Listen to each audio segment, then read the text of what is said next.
The good news, no matter what, is really the way interest rates move and fluctuate up and down really has no effect on the long-term investor. So in other episodes, even in some of my webinars, I've talked about the importance of being a long-term thinker, a long-term investor. It applies to probably most every investment, but it really applies to multifamily.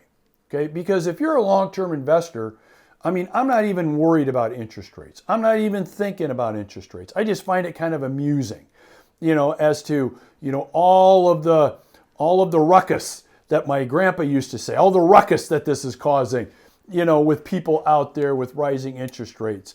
And I'm just amused. That's all, because I'm a long-term thinker. I don't care where the rates are at today. I don't care where they're at 3 years from now. I don't care where they're at 5 years from now.